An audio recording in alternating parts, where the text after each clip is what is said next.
Tonight on 308 Seconds, the scoop on working with J. Ronald Parrish and medieval torture in Jones County with District Attorney Tony Buckley. The answer to that, Jim, is yes. Is that off? I'm Jim Cegelski. These stories and more tonight on 308 Seconds. What was it like to work with J. Ronald Parrish? I've worked with J. Ronald Parrish for 11 years as a prosecutor, but I've tried defence cases with him for about 20 years. It's been one heck of an education experience. We had two opposite ends in terms of style, but we complemented each other for that. All I can say is it worked well together. All right, in a cage match, which circuit court judge candidate do you think would be the last man standing? Definitely J. Ronald Parrish would be the last one standing in a cage match, yes. Okay. Right. If you could bring back one medieval torture device as punishment for those that you prosecute, which one would it be?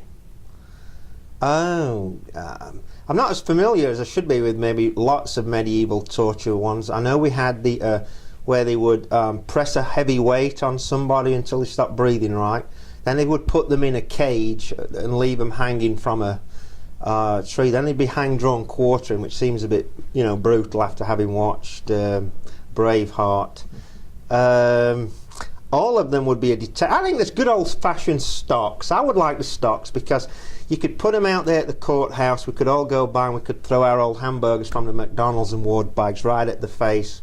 We would relieve a lot of stress. It'd be a lot of fun. And it'd be appropriate for lots of people. There's probably lots of people you'd like to see in the stocks, Jim. There's some. Why do you use a funny fake accent when you talk? Well, I'm really from Easter Butchie, Mississippi, but the problem with that is I can't actually spell Easter Butchie. So when people ask me all the time where I'm from, I tell them Calhoun, and I always get this funny quizzical look like, you're lying, aren't you? And then I have to explain that, no, I really am from Calhoun, but I came via, the long route. Can I hear you say, would you like a spot of tea?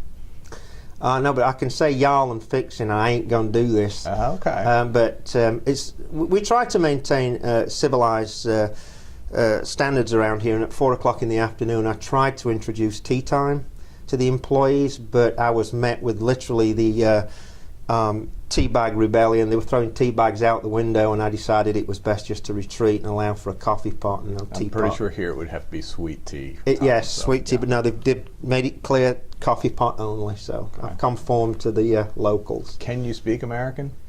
Yes, I have to. I have to be able to connect with those jurors.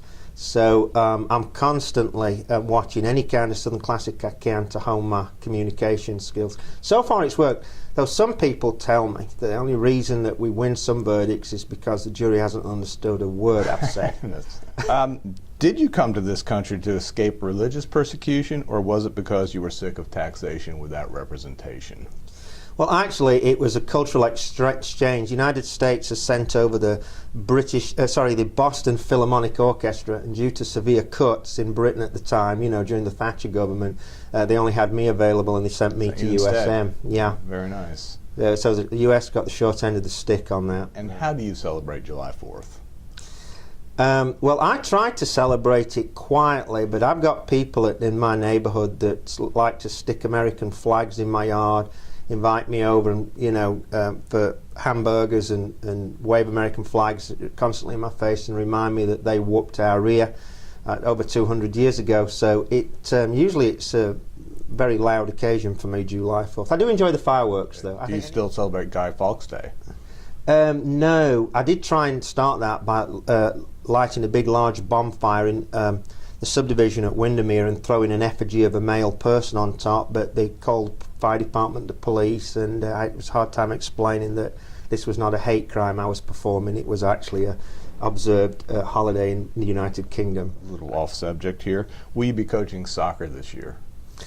Yes, I need a stress relief. I don't hunt, I don't golf, so I need something that when I get absolutely stressed at the office, I can go out and yell at 15, 16-year-old teenagers. It makes me feel better, and then I can come back to the office and prosecute people. So yes, I will be coaching soccer again.